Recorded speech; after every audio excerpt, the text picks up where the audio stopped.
So finally आज आपका जनवरी 26 group 2 IBS paper number 6 of CA final हो चुका है। और आजकल जो मार्केट में चल रहा है ना एक वर्ड कि आईसीआई ने फील्डिंग सेट कर रखी है।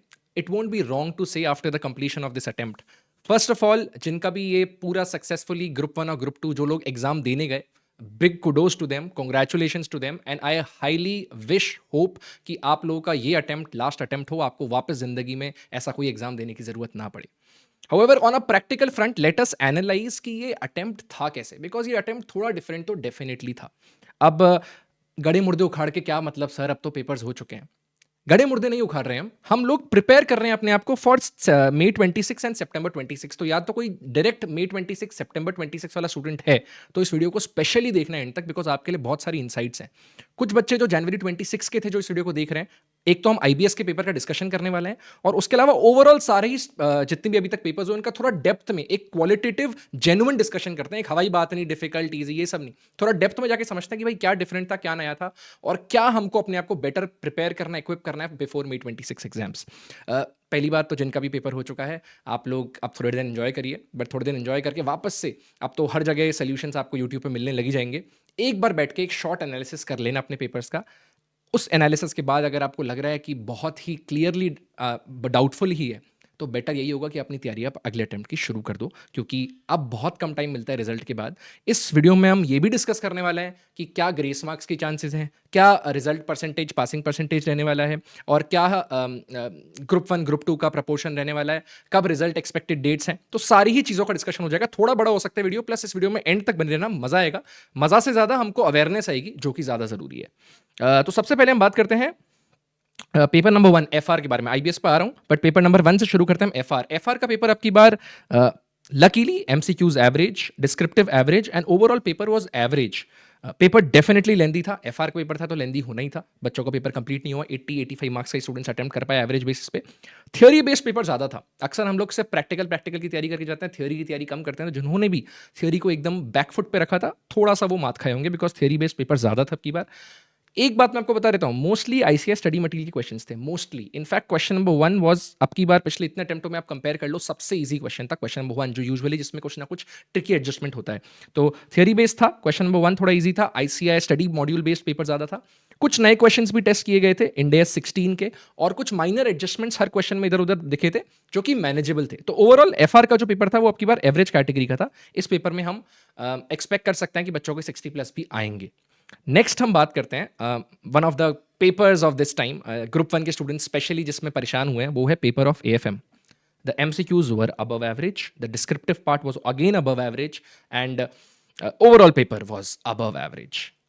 Can be said that this was one of the toughest papers in the history, and nice scheme from May 24 onwards this was the toughest attempt. लेंदी भी था पेपर और अनएक्सपेक्टेड भी था अगर हम उसे कंपेयर करें पिछले प्रीवियस अटेम्प्ट से, बिकॉज स्टूडेंट्स थोड़े से लिथार्जिक हो गए थे, थोड़ा इजी लेने लग गए थे एफएम को, बिकॉज पिछले 2 अटेम्प्ट के पेपर्स क्या थोड़े आईसीएस स्टडी मॉड्यूल बेस्ड थे, तो लोग 80+ स्कोर कर रहे थे इजीली। इस पेपर में बच्चों को 60+ स्कोर करने में भी बहुत दिक्कत आएगी। ये पेपर अब की बार का वो पेपर है जिसमें स्टूडेंट्स ने बहुत डराया है, और कहीं ना कहीं स्टूडेंट्स पैनिक किए हैं इस पेपर के अंदर। नए क्वेश्चंस पूछे थे डेरिवेटिव्स में से, और ट्रिकी क्वेश्चंस बहुत सारे थे। मतलब ट्रिकी क्वेश्चन नहीं, ट्रिकी एडजस्टमेंट्स बहुत सारे थे क्वेश्चंस के अंदर। तो आपको एक क्वेश्चन चलता आ रहा है, नॉर्मल क्वेश्चन दिखेगा, पर उसमें एक ट्रिकी क्वेश्चन, एक ट्रिकी एडजस्टमेंट डाल दिया। अब मैं आपको एक इंटरेस्टिंग चीज बताता हूं, जब मैंने एनालाइज किया तो पता लगा आईसीएस स्टडी मटेरियल क्वेश्चंस बहुत सारे थे। तो हम लोग जब बोल रहे हैं बहुत डिफरेंट पेपर था, बहुत डिफिकल्ट पेपर था, आप मानोगे नहीं, बट आईसीआई स्टडी मॉड्यूल के क्वेश्चंस थे बहुत सारे। प्रॉब्लम इतनी सी थी कि आईसीआई ने जो भी one of its kind questions है, जो मतलब जिसको अपन लीस्ट इंपॉर्टेंट कैटेगरी में रख के या एक बार रीड करके जाते हैं, या फिर ऐसे क्वेश्चन होते हैं ना जिनको सिर्फ एक पर्टिकुलर काइंड से सॉल्व किया जाता है, वो वाले क्वेश्चंस बहुत सारे थे। तो इस चक्कर में स्टूडेंट्स जिसकी एंटिसिपेट नहीं कर पाते तैयारी, वो क्वेश्चन ज्यादा थे। तो एएफएम का पेपर का ओवरऑल रिव्यू कुछ इस प्रकार से था। Then coming on audit, thank God अब की बार पिछले 2 अटेम्प्ट के बाद ऑडिट का पेपर एवरेज था एमसीक्यू वाइज। एमसीक्यूज में ऑफ कोर्स 1-2 एमसीक्यूज में एम्बिग्विटी भी थी, जहां पे कोई करेक्ट आंसर नहीं है, बट क्लोजेस्ट आंसर फिर भी मैच हो रहे हैं। अब क्या वो स्टूडेंट्स पैनिक मोड में जाके तो ये बोलेंगे कि नहीं नहीं सर वो पैनिक में नहीं होता सॉल्व, बट ओवरऑल कैटेगरी आप देखो ना, ऑनेस्टली बताऊं तो इस बार ऑडिट का पेपर मैनेजेबल था। एमसीक्यूज एवरेज लेवल पे थे, डिस्क्रिप्टिव अब की बार मैं बिलो एवरेज बोलूंगा। अब आपको लगेगा नहीं नहीं सर, बट हाँ, अगर आप डेप्थ में देखोगे तो जो आपके डिस्क्रिप्टिव थे वो बिलो एवरेज थे। ओवरऑल पेपर एवरेज था। इम्पैक्ट गेम ने बहुत बड़ा गेम खराब किया है आपकी बार ऑडिट के पेपर के अंदर। आप लोग एएफएम के प्रेशर से उभर नहीं पाए, जिसको आईसीए बोलता ही है कि हम 1.5 दिन देते हैं, उसमें भी आपको सॉल्यूशन देखने और अपने आप को कंट्रोल नहीं करना और आपको वो एनालिसिस में चले जाना है, आपको पैनिक में रहना है, तो आप इस कोर्स के लायक नहीं हो। इम्पैक्ट गेम में लोगों ने ऑडिट अपना खराब किया होगा। पेपर लेंदी ऑफ कोर्स था, एम्बिग्विटी थी 2-3 एमसीक्यूज में, बट स्टिल मैनेजेबल था पेपर। लास्ट लाइन से आइडेंटिफाई हो रहे थे क्वेश्चन, बहुत ज़्यादा एप्लीकेशन बेस्ड तो नहीं लगा paper. Of course case study ऊपर देकर एंड में अगर आप डायरेक्टली पूछ लो तो कोई मतलब रह नहीं जाता एप्लीकेशन बेस्ड का। बट एक बहुत क्लियर बात है, पीई कारो कारो में ऑफ कोर्स एक स्मॉल कंपनी वाला पॉइंट था जिसमें स्टूडेंट्स मात खाएं। मैं आपको बता रहा था, जिनको भी ये स्मॉल कंपनी वाले पॉइंट में मात खाएं, आपको सीरियसली अपने मटेरियल पे डेफर सोचने की जरूरत है, बिकॉज आप लोग अपनी स्टडी ऊपर ऊपर से कर रहे हो, आपको डेप्थ में जाके पढ़ाई करनी पड़ेगी। एक बेसिक पॉइंट में डेप्थ थी, अगर पेपर आईसीआई ने जिस भी दिन टफ बनाने की कोशिश करी, ये सारी डेप्थ टेस्टिंग होने वाली है। तो अगर आप ऊपर ऊपर से पढ़ के जाते हो या फिर आपका मटेरियल बहुत ही ज्यादा समराइज्ड है, तो आपको अपना मटेरियल बेटर करने की, चेंज करने की जरूरत है। पीई कारो ईएसजी SQC1 SA700 50 से 55 मार्क्स का इसी में आया था। वैसे तो मैंने मेरे टेलीग्राम पे अपने एक दिन पहले एग्जैक्टली यही टॉपिक्स बोले थे कि करके जाना, और क्या मार्केट में हर फैकल्टी भी यही बोलेगा, देखो हमने कहा था, हमने कहा था, हमने कहा था, मैं तो बोला ही था। एक्चुअली ये सब हमने बोला था तो ठीक है, बात हो गई, बट मैं उस पर नहीं जाना चाहूंगा। बट आईसीए का वेटेज होता है हर सब्जेक्ट का, उसके हिसाब से ही था पेपर, और उसके वेटेज में ये सारी चीजें आती ही हैं। तो 50 से 55 मार्क्स का पेपर इन्हीं टॉपिक से था, जो हम कहते हैं ना एक्सपेक्टेड पेपर ही था। तो किसी और के कहने से हमने कहा था आएगा, मतलब वो बातें जिनको करनी ही करने दो। बट अगर आपने ये टॉपिक्स भी ग्रिप कर रखी थी, लिमिटेड पढ़ाई करी पर अच्छे से करी होगी, तो आप इसमें 40+ का तो टेंशन नहीं था, पर इस पर ऑडिट में 60+ भी आएंगे बच्चों के, और हंसते खेलते आएंगे बच्चों के, इसकी उम्मीद करते हैं। अगर आपने इंपैक्ट गेम में खराब कर दिया होगा तो हम कुछ नहीं कह सकते। Next paper is DT. DT was MCQ was above average और टफ साइड। एमसीक्यूज में बच्चे बहुत परेशान हुए। Descriptive part was average, but overall paper was above average. उसका सबसे बड़ा कारण यह है कि अब की बार डीटी का पेपर बहुत ही लेंदी था, बहुत ही लेंदी था। मतलब एफआर से ज्यादा लेंदी था अब की बार डीटी का पेपर, और बहुत कंसेप्चुअल पूछा था, यानी आपको थोड़ा डेप्थ में जाके पढ़ाई करनी थी। ऑल्दो एक बात अच्छी थी कि सेम पेपर पैटर्न था, वो नेपाल का जो एक पर्टिकुलर पेपर आया था डीटी का, जिससे बच्चे फियर कर रहे थे, वैसा पेपर नहीं था। तो पेपर की ओवरऑल सेम पैटर्न पे था। माइन्यूट पॉइंट्स टेस्ट किए था ईसीआई ने, माइन्यूट पॉइंट्स टेस्ट हुए थे आपके, स्मॉल चैप्टर्स टेस्ट हुए थे, गार, एडवांस रूलिंग, डिस्प्यूट रेजोल्यूशन, जो अक्सर बच्चे छोड़ के जाते हैं सोच के कि तो लीस्ट इंपॉर्टेंट चैप्टर है, कभी कभी तो पूछता है।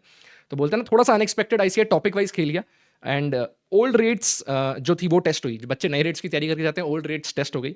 और अमेंडमेंट्स टेस्ट हुए बट कम हुए। सेफ हार्बर जो एक बड़ा अमेंडमेंट था आपकी बार, जो सारे स्टूडेंट्स 3-3 बार करके गए थे, वो टेस्ट ही नहीं हुआ।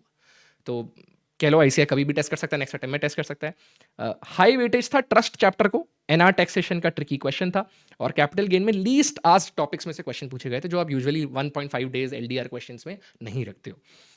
आईडीटी का paper, the paper of this time, मैं कह रहा हूँ आपकी बार का आईडीटी का पेपर जो था वो इस अटेम्प्ट को डिफाइन करेगा। लोग इस अटेम्प्ट को याद करेंगे इस आईडीटी के पेपर की वजह से।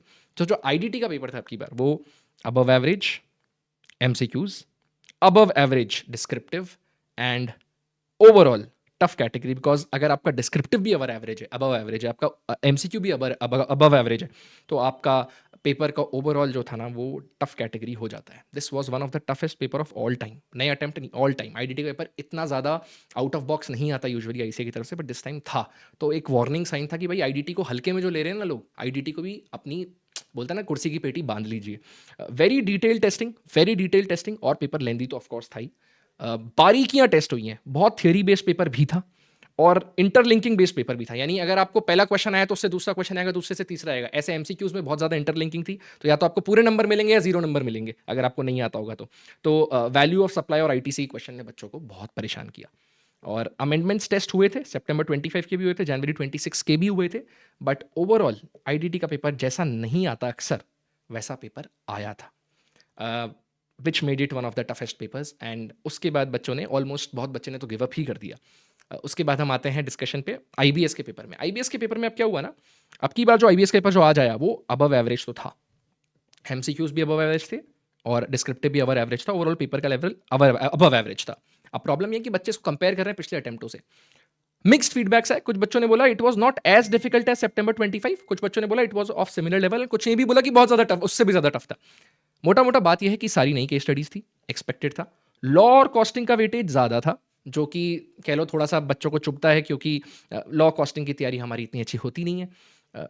पेपर बहुत ही लेंदी था। आईबीएस का पेपर का आप यूनिवर्सल रूल मान लो, it is going to be lengthy. जिनका सिर्फ ग्रुप 2 था उन स्टूडेंट्स को तो ये पेपर टफ लगा होगा, बहुत टफ लगा होगा, परेशान हुए होंगे बच्चे।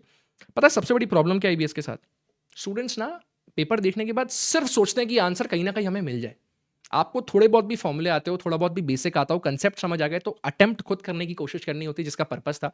बट स्टूडेंट्स को सिर्फ चाहिए कि हमको बस कैसे ना कैसे टीपने के लिए कुछ मिल जाए, एग्जैक्ट कॉपी करने के लिए कुछ मिल जाए, जहां पर बच्चे मात खाते हैं and they don't try to do themselves, which is a problem point for this exam. Now ये एग्जाम का एनालिसिस बेसिक हमने बात कर ली सारी, ये आपको मिल गया है, आप इसको देख लेना, आपको मेरे टेलीग्राम चैनल पे भी मिल जाएगा। ये इंपॉर्टेंट बात क्या है, सबसे बड़ी इंपॉर्टेंट बात क्या है, की takeaways for me 26 and September 26 exams onwards is don't don't you dare take any subject lightly and stop predicting ICI. You need to study in depth and details and avoid last moment dependency on YouTube videos very strictly.